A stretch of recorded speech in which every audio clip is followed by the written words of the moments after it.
See you later.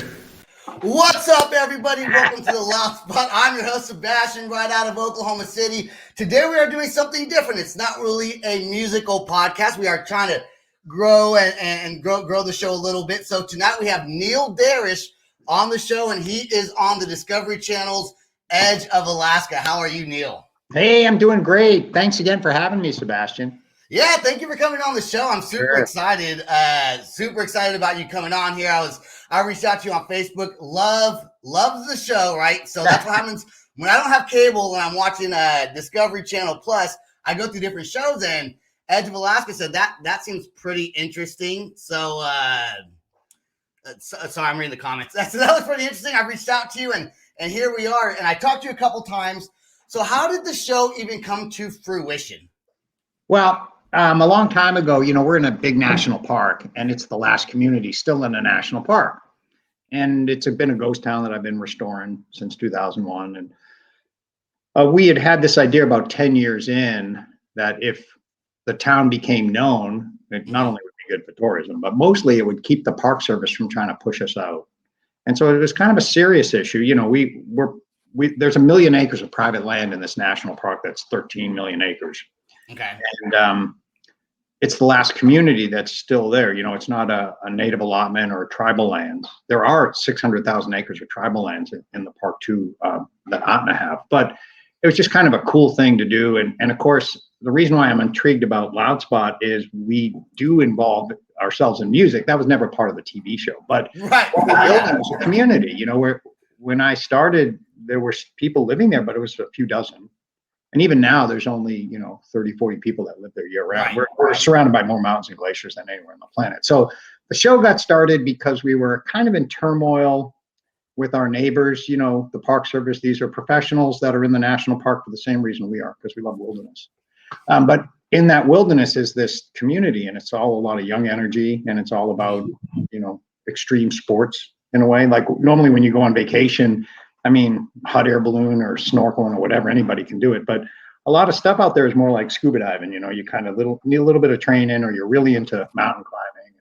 And so it's a high energy, kind of a young crowd. So what go ahead, finish. Yeah, it was hard to kind of separate the two, because we were thinking, hey, we'll talk about the park and all this stuff. And that had nothing to do with when you do theater, which is kind of what the Discovery stuff is. It's an exaggeration of our life. So the parts that are interesting to the viewers, they're probably less interesting to us as people who live there, and the things that are interesting to us may be boring to the viewers. So it got started because we wanted to be let alone in the national park, basically. And one way to do it would be if people knew about us, then the park couldn't pretend we didn't exist.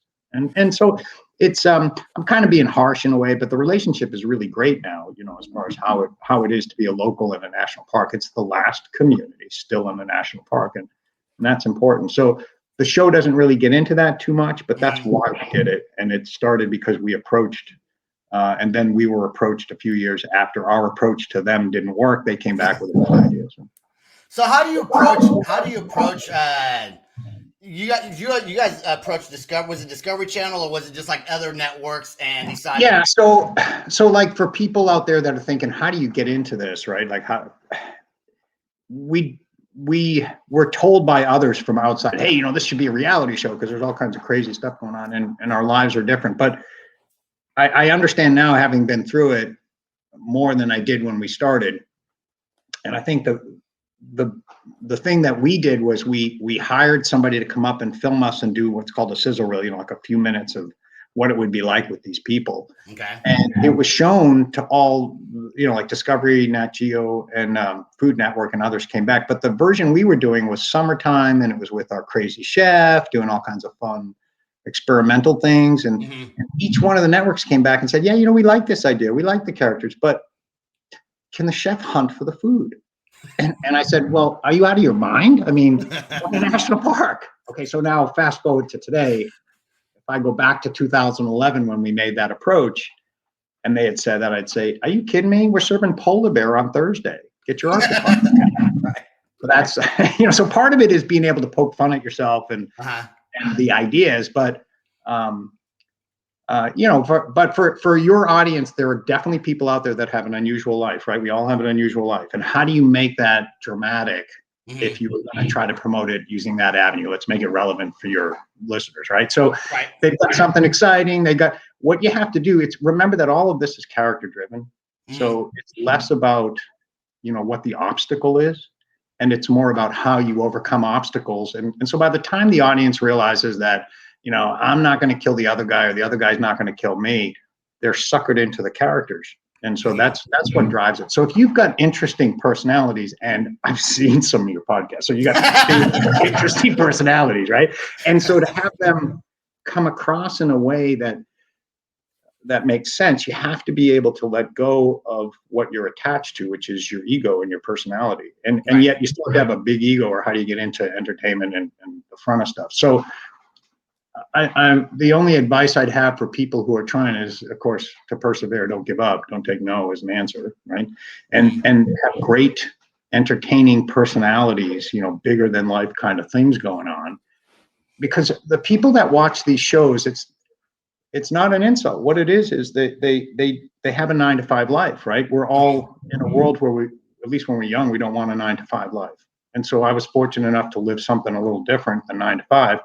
And that's what these shows are. They're drama based on an exaggeration of people's lives, but they're true to the ethos of what it's like to be in remote Alaska. Am I going to get frostbitten because I lost my glove on a snow machine? Absolutely not.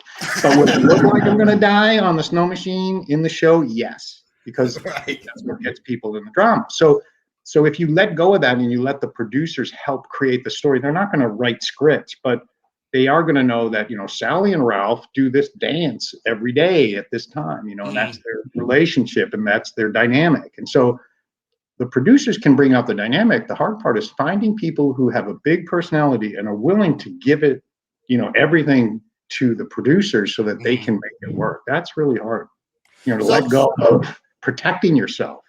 Right. You know what I mean? Because it's someone else that's putting it together. So then when you're on the show, everyone still see, because you read things online and there's stuff that's true, there's stuff that's not true. People say it's scripted, and I would probably, from what you're saying, it's not scripted. But they probably suggest conversations. I'll tell you how it works. I'll tell you how it works, because it's not a secret and it's not breaking the ideas. The idea is that first it's theater, and it doesn't make it a lie or right or wrong. It's just a way of creating story, and it is story, and they're not written for Alaskans. They're written for people who are going to be drawn into the drama, like me.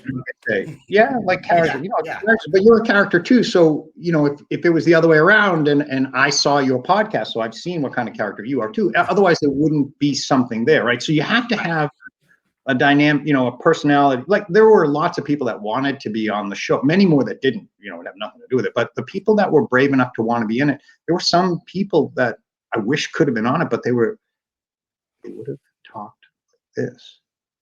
And that's not entertainment, right? Well, I don't know. Does this sound entertaining? I don't think so. It's really that simple. You have to be a little bit, you have to have a sense of urgency or something, right? Some kind of. So when you put those personalities, and it's an interesting dynamic in front of a producer, so is it scripted? It's not scripted. It's more like they know the personalities, and they're saying, well, what do you do? So for us, it was, what are you doing today? Well, I'm going to go out onto this, and I'm going to do that, and I'm going to do the other thing. And they're like, okay, well, we'll go over there. So what the technology, or the technique it's called rather, is scene scripted. Okay. So that's where they'll say, we know that we're going to be over by this building, and this is going to happen. And so they don't really know how it's going to, we don't know what we're going to say. They don't tell us. Right. And that's not really, that doesn't mean that sometimes they're putting together a narrative, a story. So sometimes they have to fit stuff in. So here's when I watch any of these shows, I realize that if it's the first year, it's very different than if it's the second or third season, because once people get used to it, you don't see the back of their head as much. And so the poor guys in production, they have all this footage, but they still have to tell a story that the viewer is going to watch. And so if I don't say the right words, they might have to do what's called Frankenbiting, which is put the words in the character's mouth. Mm-hmm. And sometimes it can be very, that's where it can be very dangerous and nefarious. Have you watched a show? Have you ever watched a show? First of all, did you watch the show? It was really hard. Yeah, I know what that's like. I can barely watch my own episodes sometimes. Right. It's the same phenomena because we're doing something that's exaggerated even now, right? Right. I mean, Sure. even now it's kind of exaggerated. I mean, we're not faking it. I'm not any different, but you gotta have a personality. Like when I come on, once the show starts, it's like, "Hey, what's up, everyone?" I get the enthusiasm out, and I start talking. Was there cameramen? Oh, so by the way, the town is called McCarthy, Alaska, and there's a super neat history. There's we're gonna talk about the Mother Lode mine here in a little bit. There was also a mass shooting that happened in the small town. It was also a copper mining but town. Hold on for a sec. I want to insert 2 minutes of something. Yeah, go ahead. Your show. Okay, so I also have a really cool saloon, the Golden Saloon. Yes, we're gonna talk about that as well. Yes, in the middle of the wilderness, and it's a destination. So when your audience, when your bands are going out and they're touring Alaska, this is that little wacky way off the charts place that will make the whole experience, more than just playing Anchorage and Fairbanks and Juneau kind of thing. It's really the special part.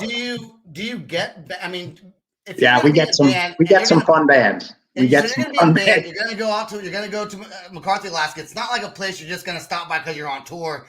It's a place that you're gonna go because the band wants to have an adventure maybe and go. Yeah, for bands, it's different than talking to regular guests. So what happens with bands is they'll come in and so they'll play, 1 or 2 nights and we know that if they're coming all the way out there, we got to do 2 nights, so it's worth it for them. They're only going to see 100, 200 people, so it's not like we got big crowds.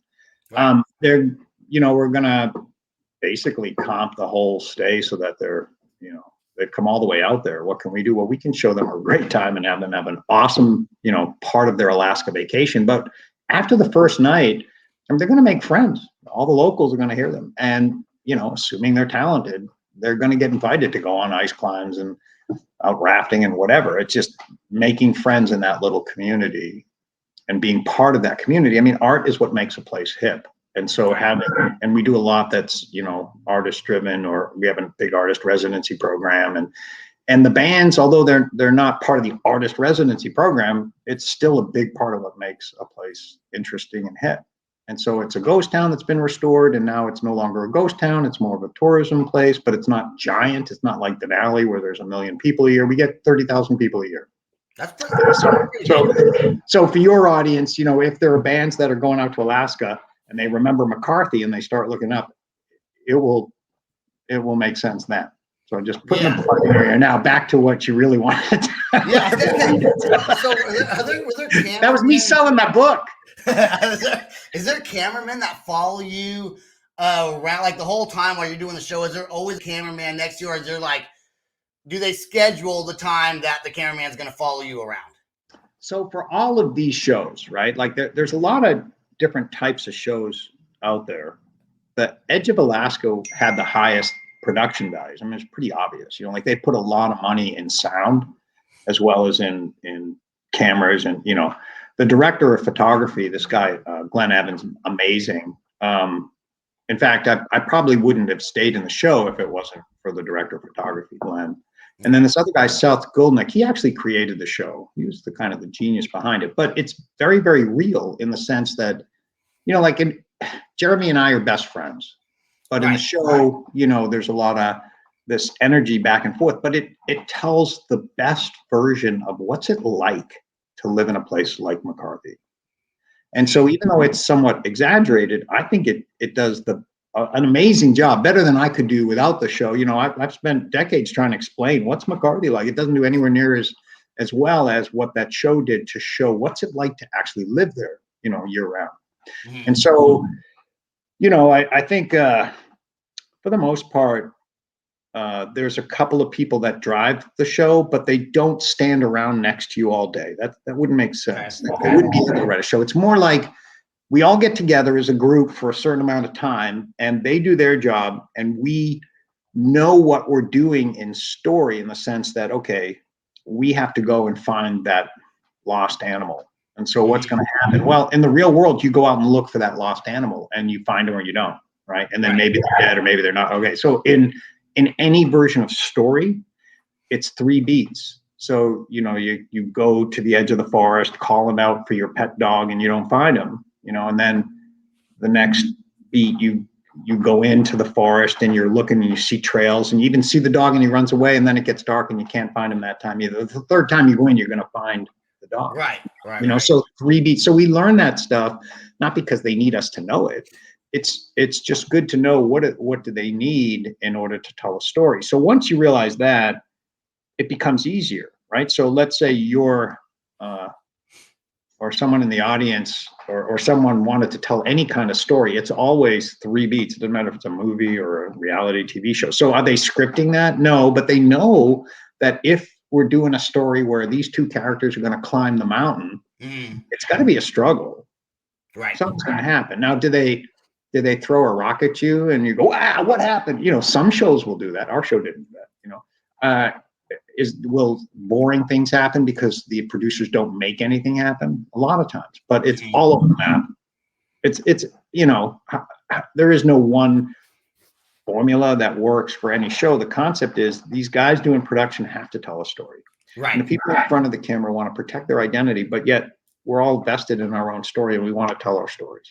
Did it take a long time once Discovery Channel reached back out to you and you get the town together, you start talking to some of the other locals in the town?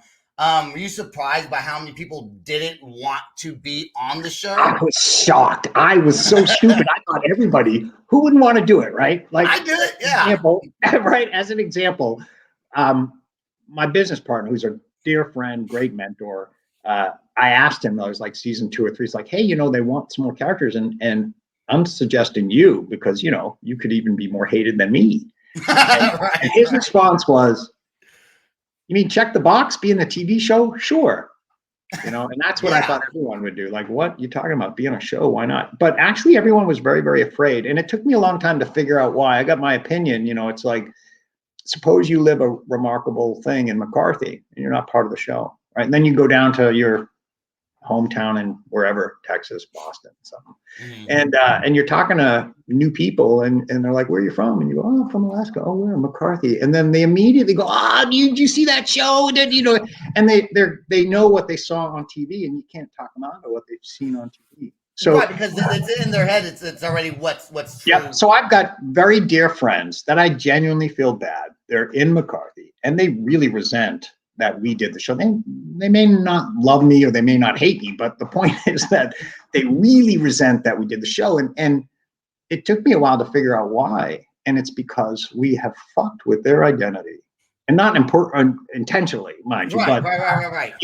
Their sense of who they are is based on their life in McCarthy. And the Discovery show's version of it is very different. And so they're the way I described it is like, who cares where the salt shaker was? What difference does it make? Where, they get uptight about the details. And actually, it isn't really the details, I don't think, as much as, and rightfully so, their whole identity is based on what they've done. And right on, look what they've done. They've lived this remarkable life too. And it's very disturbing to go out into the world and every once in a while have people say, no, you're not right about your life.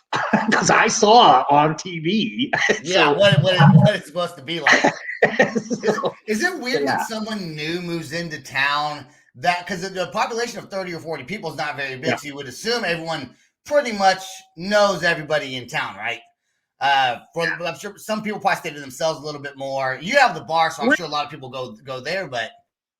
Yeah, I mean, so there's a few dozen of us that live there year round. There's probably, and I'm not there right now. I'm in Anchorage right now. Okay. But no, I've spent 20 years, the better part of 20 years, year round out there. But the last 3, I have a place in Anchorage that I go to on the off season and then go back and forth. So like I'm heading to McCarthy on Friday. Okay.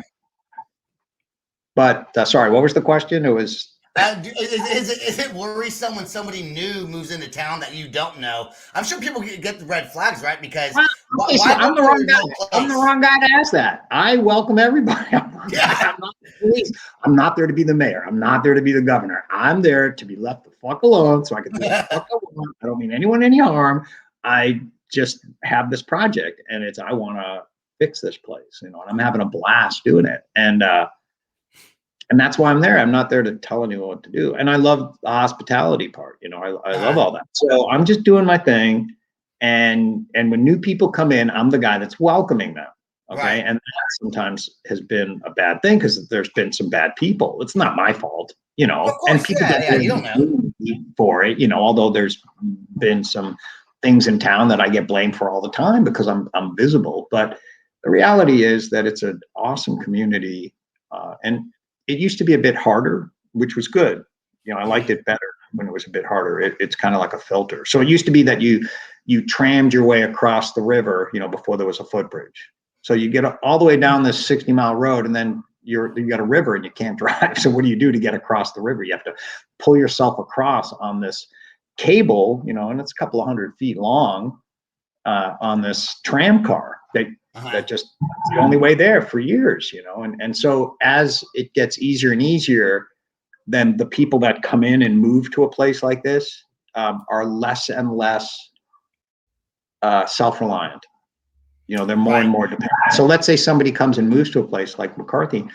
If it's your first year and everybody has to cut your wood for you and has to take care of you and fetch your water and all that, they don't have time for that.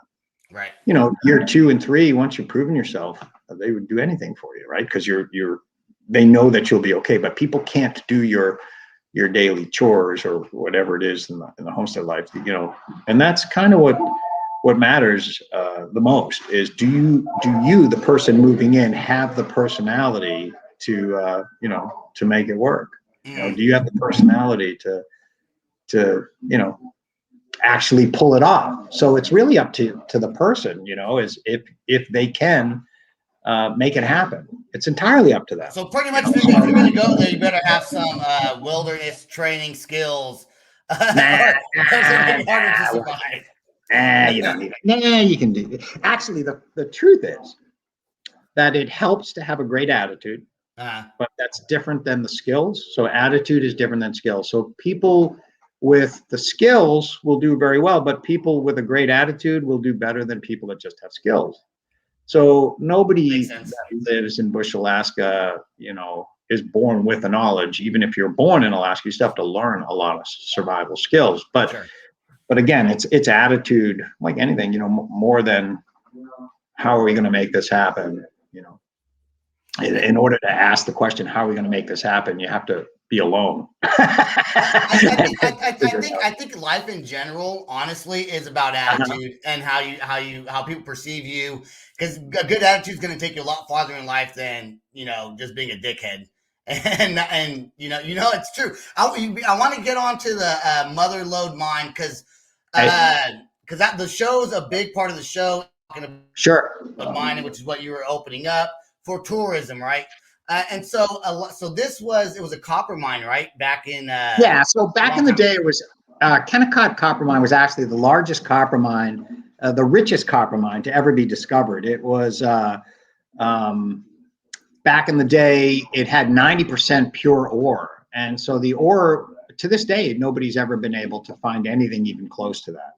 And that created a lot of technology development, and it created these 2 towns, and there are 5 mines inside the mountains.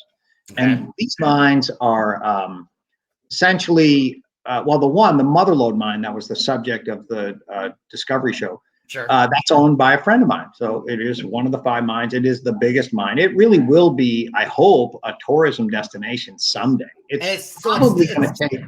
What's that? It's still not a tourism destination. No, and you know why? It's not because of me, and it's not because of the park. It's because of the guy that owns it.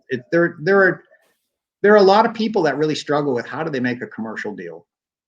And it's just a fact. There's a lot of people that I don't really want to sell it or they can't figure out a price for something. So for Ray, he's a good friend. He's the guy that was in the show that really owns the mine. He just struggles with trying to figure out how can he.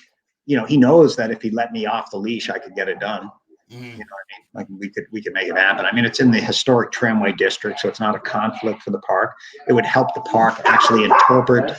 It would actually help the park interpret the the whole experience for the guest, which is kind of mission critical for them. So us actually developing the Motherlode mine would help them in their goals. So it's was that part of before the show even started? That was already something that you were planning on opening up, right? Was doing that, or did the show kind of provoke you to bring that into the story?